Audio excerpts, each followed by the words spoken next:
Hello student, good morning to all.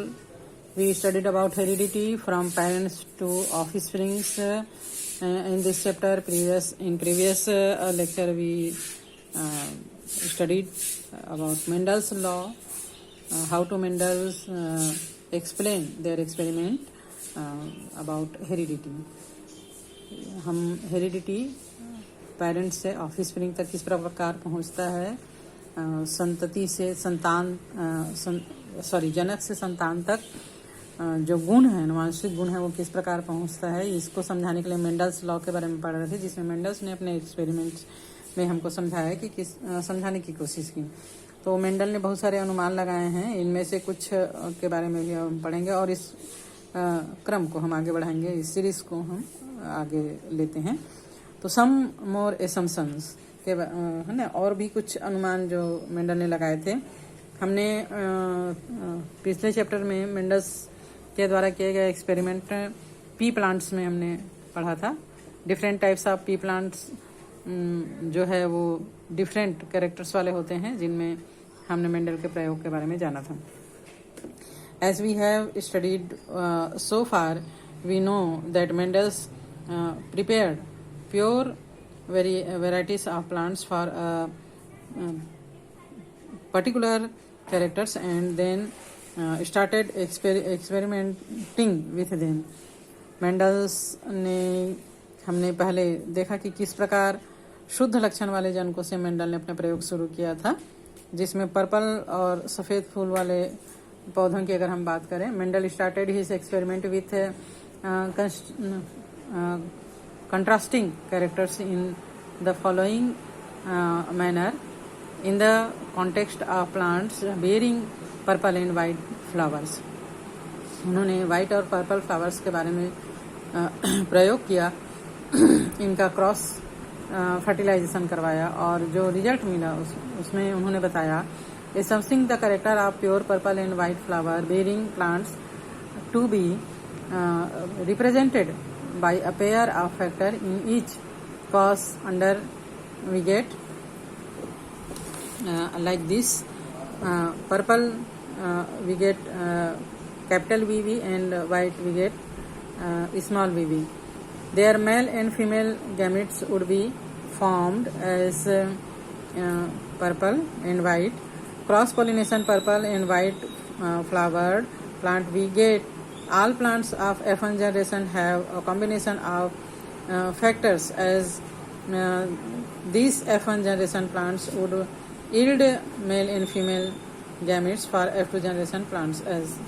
तो यहाँ पर हम देख रहे हैं मटर के पर्पल और वाइट प्लांट को हमने पर्पल को कैपिटल वी है ना, two pair of capital V and white को स्मॉल वी के रूप में हमने लिया और दोनों का क्रॉस पॉलिनेशन करवाया। तो कैपिटल वी स्मॉल वी से हमको क्या रिजल्ट मिला, सारे जो ऑफस्प्रिंग्स मिले वो एक कैपिटल वी एक स्मॉल वी, एक कैपिटल वी एक स्मॉल वी, एक कैपिटल वी एक स्मॉल वी के रूप में हमको मिला। यानी ये सारे जो हैं वो शो कैसे हुए, इसका फिनोटाइप रेशो क्या था, सारे जो हैं वो पर्पल थे। देन जब इनके मदर प्लांट से इनको आपस में क्रॉस कराया, एक कैपिटल वी स्मॉल वी एक कैपिटल वी स्मॉल वी, तो जो हमको ऑफस्प्रिंग्स मिले एक कैपिटल वी स्मॉल वी से, तो वन जो है वो दोनों कैपिटल वी वाला, वन जो है टू जो है वो एक कैपिटल वी एक स्मॉल वी वाला और वन जो है वो दोनों स्मॉल वी वाले ऑफस्प्रिंग्स मिले। The factors of second generation plants as we this shows that the second generation yield 25% of plants is bearing purple and white, 25% is white flowers are the parental varieties of first generation, while 50% of plants bearing purple flowers are those obtained after F1 of the parental generation for F2. तो इस प्रकार जो second generation हमको first generation के parents से जब cross pollination करवाया तो जो सेकंड जनरेशन मिला उसमें हमको 25% प्योर पर्पल, 25% जो है वो प्योर वाइट एंड 50% जो है वो पर्पल मिक्स पर्पल हमको मिला। So the capital V small V represent heterozygous factor while capital V and small V represent homozygous factor. तो कैपिटल वी जो है कैपिटल वी और स्मॉल वी जो है वो हेट्रोजाइगस यानी विषम युग्मजी फैक्टर को शो करते हैं, जबकि कैपिटल वी और स्मॉल वी जो है वो होमोजाइगस यानी सम युग्मजी फैक्टर्स को रिप्रेजेंट करते हैं। Do you know, we know now that factors that represent a characters are called as genotypic, while the characters that is expressed is called phenotypic। ठीक है, जो बाहर से हमको दिखता है, जैसे ये पर्पल दिख रहा है ना, तो वो क्या कहलाएगा? फिनोटिपिक कहलाएगा, दर्श रूपी कहलाएगा। और जो उसके अंदर जीन्स है, जैसे यहाँ पर है ना, ये दोनों कैपिटल वी भी पर्पल दिख रहा है और एक कैपिटल वी स्मॉल वी भी पर्पल दिख रहा है। तो ये जो प्योर पर्पल है कैपिटल वी ये इसका जीनोटिपिक है। Same is the one capital V and one small V is represent represent purple colour, so it is the genotypic ratio. ठीक है, जो उसके अंदर जीन्स होता है वो जीनोटिपिक और जो दिखाई देता है वो फिनोटिपिक यानी दर्श रूप कहलाता है।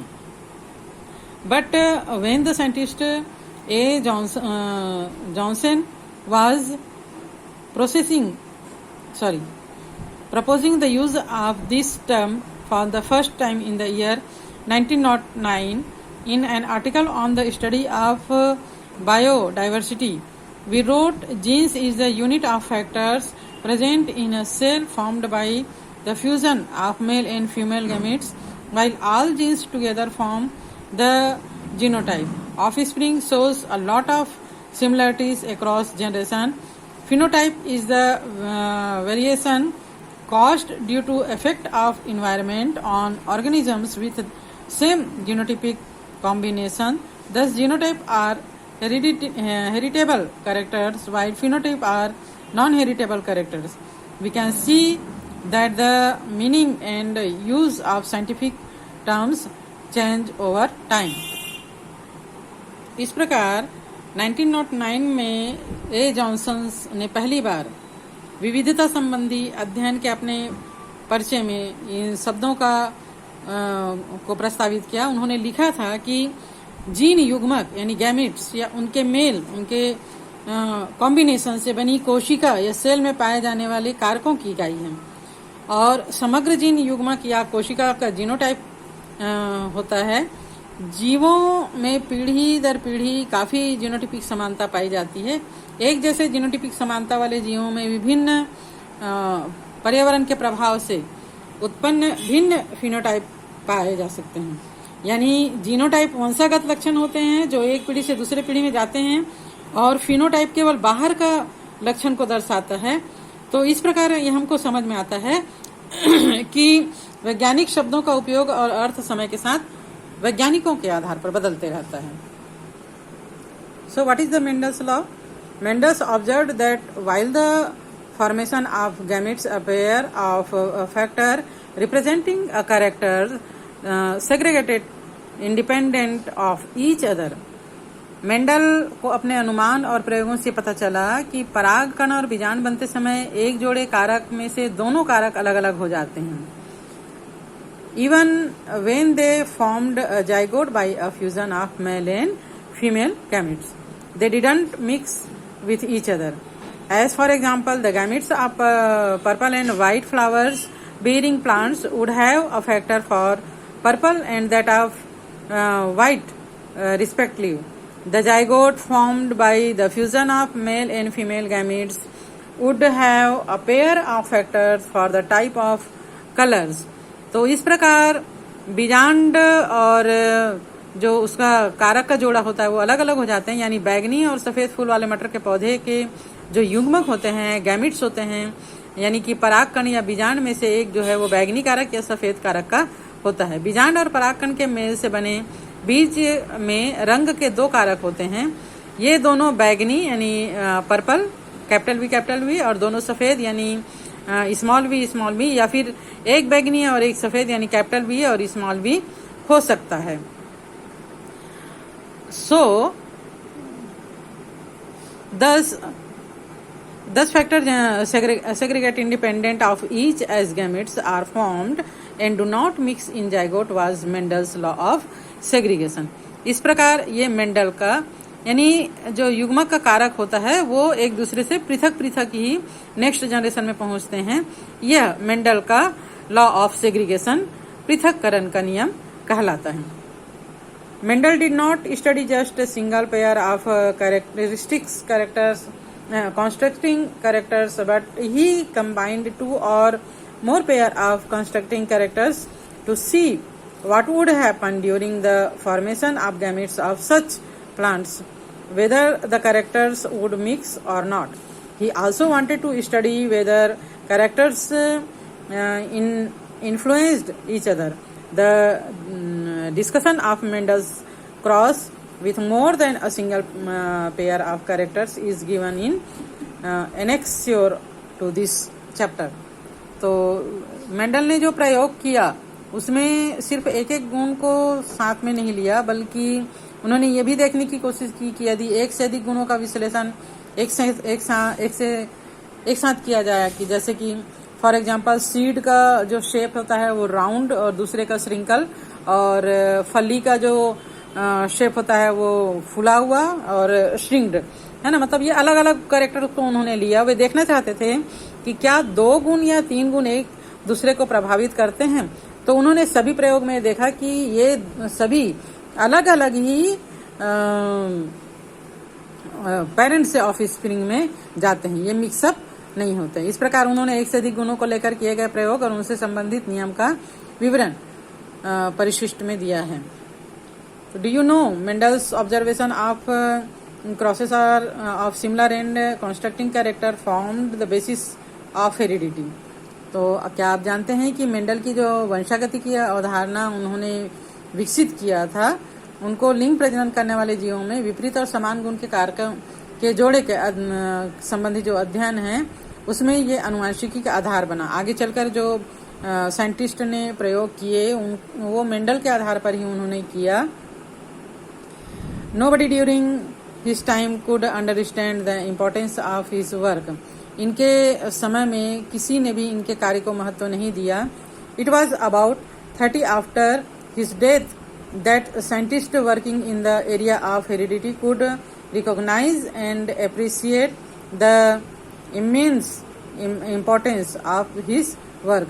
इनके डेथ के 30 ईयर बाद अलग अलग जगह के 3 वैज्ञानिक ने हेरिडिटी से रिलेटेड अलग अलग एक्सपेरिमेंट किया और सभी ने मेंडल के समान ही रिजल्ट पाया। तब इनके जो काम हैं उनको प्रेफरेंस मिला। We do know now that mixing of characters do take place in Mendel's law may not be applicable completely as such. For example, an organisms that reproduce by sexual reproduction in several of those where they do not have factors in pair. Mustard where chromosomes are quadrupeds and wheat up to dodecapeds or codominants characters as in human blood group. हम जानते हैं कि कुछ परिस्थितियां ऐसी भी हैं जिसमें मेंडल का नियम जो है वो हूबहू लागू नहीं होता है, फॉलो नहीं होता है।